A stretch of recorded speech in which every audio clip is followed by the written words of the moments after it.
everyone. Today we will read the 5th chapter of BHT, that is Principle of Management, Nature and Significance. So this is a very big chapter. So in this video we will try to cover Principle of Management and its nature. So let's begin. So Principle of Management are of universal nature and applied to every types of organization. Set by Henry Fayol. So Henry Fayol का जो full story है, उसका जो life biography है, वो भी इस chapter में दिया गया है. We will read about this afterwards. Now we will just read what is principle of management and how it's derived. So principle of management are of universal. तो जो प्रिंसिपल ऑफ मैनेजमेंट बनाया गया है, जो भी मैनेजमेंट के जो principles को बनाया गया है, वो यूनिवर्सल है. वो सबको यूज़ करते हैं all over the world, as well as जो उसका जो जितना भी टाइप्स होता है, लेवल्स होते हैं, उसमें भी सारा में यूज़ हुआ जाता है. And applied to every type of organisation. और ये जो प्रिंसिपल्स है वो एवरी टाइप ऑफ ऑर्गेनाइजेशन में अप्लाई होता है, like top level, middle level, lower level, platform level. ये तो हो गया टाइप्स. और हो गया आपका टाइप जैसे स्मॉल, बिग, जैसे जितना छोटा भी ऑर्गेनाइजेशन हो उसमें भी प्रिंसिपल्स चलते हैं, बड़ा ऑर्गेनाइजेशन उसमें भी प्रिंसिपल्स अप्लाई होते हैं. सेकेंड, तो यहाँ पे बहुत सारे जो scholars has defined the principle of management. तो G.R. टेरी, देन क्विंटच, उन्होंने बहुत सारे जो प्रोफेसर्स हैं उन्होंने इसका डेफिनेशन दिया है. So we will read one, that is according to G.R. Terry. Principle is a fundamental statement of truth providing a guide to thought of action. सो प्रिंसिपल क्या है? प्रिंसिपल एक फंडामेंटल, एक बेसिक स्टेटमेंट है of truth providing a guide to of action. तो वो एक truth है जो प्रोवाइड, वो हम लोग को गाइडेंस देता है जिससे वो एक्शन हो पाए, जिससे वो काम हो पाए. So first we will study what is principle. Now हर चीज़ का एक गाइडलाइन होता है जिसके थ्रू वो चलता है, रूल्स एंड रेगुलेशंस, राइट.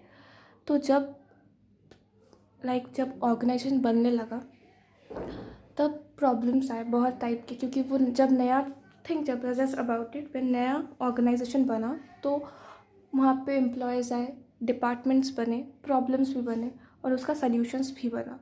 तो जितने टाइप्स ऑफ प्रॉब्लम्स थे और उनके जितने टाइप्स ऑफ सल्यूशन, सबको मिला करके एक प्रिंसिपल्स बनाया गया, एक गाइडलाइन बनाया गया जिसके अकॉर्डिंग सब प्रॉब्लम्स का सल्यूशन मिलता था और हर एक ऑर्गेनाइजेशन काम करता था. तो ये हो गया प्रिंसिपल्स. तो जब कोई ऑर्गेनाइजेशन में प्रॉब्लम्स होते हैं तो प्रॉब्लम्स क्या होता है? सबसे पहले प्रॉब्लम्स को देखा जाता है, उसको आइडेंटिफाई किया जाता है, देन उसका सल्यूशन निकाला जाता है.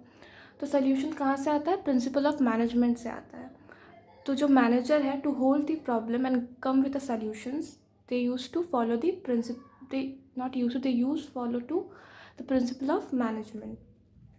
So now, the principle of management guide the manager before entering the details. तो ये क्या होता है? ये बेसिकली एक फंडामेंटल है, एक बेसिक स्टेटमेंट है जो पुराने टाइम से बनाया गया है कि एक्शन को सही से होने के लिए, प्रॉब्लम्स का सल्यूशन के लिए.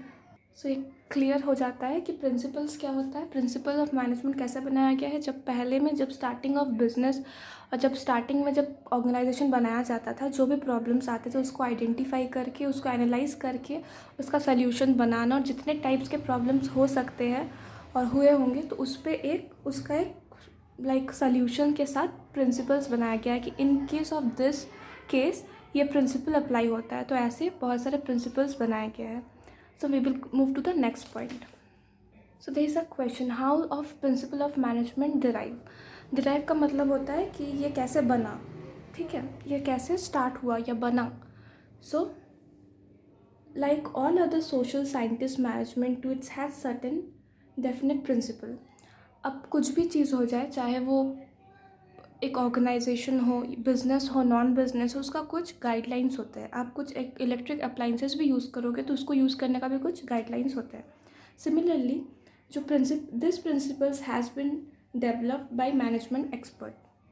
तो क्या हुआ, जब स्टार्टिंग में सपोज़ जो फर्स्ट ऑर्गेनाइजेशन बना था, सो उसके भी मैनेजर्स थे, टॉप लेवल के मैनेजर्स थे. तो उन्होंने जो प्रॉब्लम फेस करा, उन्होंने उस पर एक सल्यूशंस बनाया, ठीक है. This principles are the outcome of various problem faced by the manager. तो ये क्या हुआ, ये जो प्रिंसिपल्स बनाया गया है that we will read afterwards in this chapter only. तो ये जो प्रिंसिपल है ये इसको कैसे बनाया गया, ये एक आउटकम है, इसको ये निकला है कहाँ से, जब वेरियस प्रॉब्लम फेस किया गया एक ऑर्गेनाइजेशन में, तब जाके जो मैनेजमेंट जो एक्सपर्ट है वो इस कंक्लूजन के साथ आए हैं जिसको प्रिंसिपल ऑफ मैनेजमेंट बोला जाता है। तो बेसिकली ये एक गाइडलाइन है। First of all, the problem were born, the efforts were made to solve them, and these efforts result in a lot of research, and finally the solutions were find out. We know the solution in front of principal management. तो क्या हुआ, पहले जो problems है उसका born, उसका जन्म हुआ, देन क्या हुआ, एफर्ट्स बनाया गया उसको ठीक करने के लिए, उसको सुधारने के लिए, उसमें एफर्ट्स किस टाइप का रिसर्च किया गया। ओके, फाइनली एक सोल्यूशन आया जिसको अभी हम प्रिंसिपल ऑफ मैनेजमेंट के नाम से जानते हैं। सो कैसे बना गया, कैसे हम लोग को, मतलब किस बेसिस पे प्रिंसिपल ऑफ मैनेजमेंट को बनाया गया। Okay, so the first point is on the basis of observation. Observation मतलब क्या होता है, देखना, एनालाइज करना, देखना, अपने आंखों से देखना, समझना, observation. So under this method managers observes and analyse a particular event with his phases in actual patience. तो क्या होता है, जो मैनेजर होते थे वो एनालाइज करते थे और ऑब्जर्व करते थे सिचुएशंस को, प्रॉब्लम को। और for example the principle of division of work. तो ये क्या होता है, जब हम लोग प्रिंसिपल ऑफ मैनेजमेंट पढ़ेंगे तो उसमें एक पॉइंट आता है, आई थिंक वो फर्स्ट होता है, जो होता है डिवीजन ऑफ वर्क। तो प्रिंसिपल ऑफ मैनेजमेंट में जो होता है उसमें फर्स्ट होता है डिवीजन ऑफ वर्क। तो इसको एग्जाम्पल लेके चलते हैं। Let's ask that as far as possible the whole work should be divided into different parts। तो उसमें बताया जाता है कि डिवीजन ऑफ वर्क में क्या होता है कि जितना हो सके वर्क को डिवाइड किया जा सके तो वो वर्क जल्दी होगा और अच्छा से होगा। तो ये कैसे वर्क करता है, जो वर्क है वो the work should be divided into different parts, उसको डिफरेंट पार्ट्स में डिवाइड किया जाता है, and each individual should be assign work according to his ability and taste. तो ये जो डिवीजन ऑफ वर्क है ये कैसे काम करता है कि वर्क सबको इक्वली बताया जाए कि इसको क्या काम करना है, इंडिविजुअली बताया जाए, उसको वही काम दिया जाए जो काम में वो एक्सपर्ट हो। Okay okay, so now if we do so it will lead to increase the efficiency. तो ऐसा अगर करेंगे तो एफिशिएंसी क्या होगा, जो टाइम है वो सही टाइम पे काम होगा। This principle was said when it's observed by some manager that dividing of work in a proper manager leads to better performance। तो क्या हुआ, जो मैनेजर है उन्होंने ये स्टडी करके देखा, ऑब्ज़र्व करके देखा कि जब कोई काम को ज़्यादा बांट के किया जाए, लाइक हर डिपार्टमेंट्स को या इंडिविजुअल पर्सन को उसका काम असाइन किया जाए और उसको असाइन किया जाए द पर्सन हु नो और who have interest on that work, जिसका टेस्ट के हिसाब से उसको काम दिया जाए, तो काम को डिवाइड करने से, बांटने से जो काम का जो परफॉर्मेंस का जो रेशियो होता है वो बहुत बेटर होता है। ओके, तो ये उन्होंने ऑब्जर्व किया, this is a example. The second thing is on the basis of experimental studies. तो क्या एक्सपेरिमेंट करना, ओके, तो ये क्या होता है, under this method an experimental study is conducted by a research to derive a principle of management. Okay, तो ये क्या होता है, रिसर्च करना और उसको एक्सपेरिमेंट करके देखना कि ये सच में वर्क कर रहा है या नहीं। For example the performance of two group of people in which one is headed by a single boss where the second is headed by two boss may be compared। तो क्या होता है, यहाँ पे दो सिचुएशन रखा गया है कि सिचुएशन A1 में क्या हो रहा है, जो A है he is a employee. Okay, तो इनको एक बॉस दिया गया है जिनका बात वो सुनेंगे और उसी के कहने पे वो काम करेंगे और बाकी के जो ऑर्गेनाइजेशन जो फंक्शंस है वो करेंगे। सेकेंड इज बी और इनके दो बॉस हैं, B1 B2। ओके, सो इनके दो बॉस हैं ना।